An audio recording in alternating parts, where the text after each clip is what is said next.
Jerry, we're here to talk about the future of Bitcoin. It's going to the moon. Yes, it is. But there's a lot of people that are looking at Bitcoin and crypto as a way to get rich quick. Why is this the wrong way to view the technology, and what's the best way to view the technology? Oh, wow. Yeah, it's definitely, well, I wouldn't say it's the wrong way, but I think it's unhealthy if that's the only way. Right. Okay. I think if everybody sees this as a way to get rich, what you're effectively building is just a very large bubble or a Ponzi scheme. Because basically, if everybody's just buying into it with no intent of actually using it, and then what you're going to have is just an ecosystem which is just fueling itself, just basically feeding on its own price appreciation, and there's no fundamentals behind the growth. So I think this is. Quite honestly, the first time since 2013 that I feel very, very positive. I mean, I feel like a 5-year weight has been lifted from my shoulders because for the first time, I'm hearing real businesses which are starting to talk about how to use the Bitcoin ledger the way it was meant to be used, right? And we really haven't heard this since 2012, 2013 because of the appreciation of price, because hitting $1,000, because of Mt. Gox, that. And because of blockchains and all this other promises of ICOs and all this kind of stuff, which was just more speculation of things to come and not anybody working about things that we can do now. And I think that so the healthier way to do it, is to have a good mix. Of course, speculators are necessary because speculators are effectively investors. So we do need the investors, capital flow, but we do also need real businesses which are not in Bitcoin to start using Bitcoin, using the global ledger in ways which helps their existing businesses, which have no revenue streams tied to cryptocurrency price appreciation at all. And I think that's the only way to build a healthy economy. This is true. We have enough ICOs and enough exchanges. We need these kinds of businesses. And also, one of the main criticisms against Bitcoin in this economy is the mining and the power that it takes, not the mining, but the power that it takes to actually mine.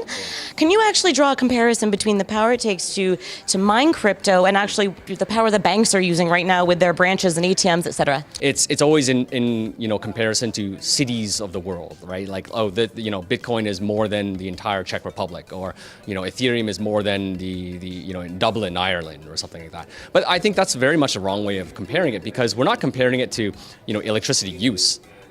Just for use sake. Bitcoin is supposed to be a financial global ledger. It's supposed to be, it potentially could be a replacement for a global financial system. So we should really be comparing it to the power the existing financial system is using, right? Not just like, power for keeping the lights on in people's houses, which means like all the servers, all the branches, all the offices, all the ATMs that operate around the world. So therefore, Bitcoin right now is it's comparable. It's on the same, order of magnitude. So it's not good, but that's also if you just compare it, if you just think of the Bitcoin power use as creating a financial system, in which case, okay, it's kind of equal or a little bit less. But what if Bitcoin power use can also be used to grow and fuel other parts of the economy, which is what people haven't been looking at enough. But I think a lot of people now have real businesses which are using the overflow, the waste heat, the energy use of Bitcoin and to grow other businesses. And so to actually grow the economy in ways they couldn't have done if these machines didn't use this much power and create this much heat. And also, besides just growing the existing economy, the use of these machines is actually incentivizing more efficient power generation and efficient power harvesting. So what if, you can use this power to basically self-fund moon missions, because all it takes is a couple of robot drones and a couple of 3D printers, and I'm pretty soon the technology will be there where these things can start making solar panels themselves. You send these robots off to Mars or the moon, and then they start building these solar panels, and immediately they start mining and they start paying for themselves, right? Because literally they have free power there. It's like solar power, which is like on all the time. And whenever in human history have we been able to say that the private sector can go to the moon without asking for, traditional investment? We just sort of send robots up there and they sort of make money for us, right? By building a power infrastructure. So I think there's so many positive externalities to Bitcoin mining and its energy use. It's just that people haven't been thinking about it because people have been too preoccupied about Bitcoin being a stock that you're going to buy and you're going to get rich. And of course, if you think of it like that, then all of these extra stuff that it does and all this power it uses is a complete waste, right? So it's just a way of thinking. I think people are going to start changing the way they're thinking pretty soon. It's very promising. Very good. It's to the moon, to the moon. And Jerry, I know that right now SBI Holdings are actually have some creative ways of recycling the power from mining. Can you explain what that is?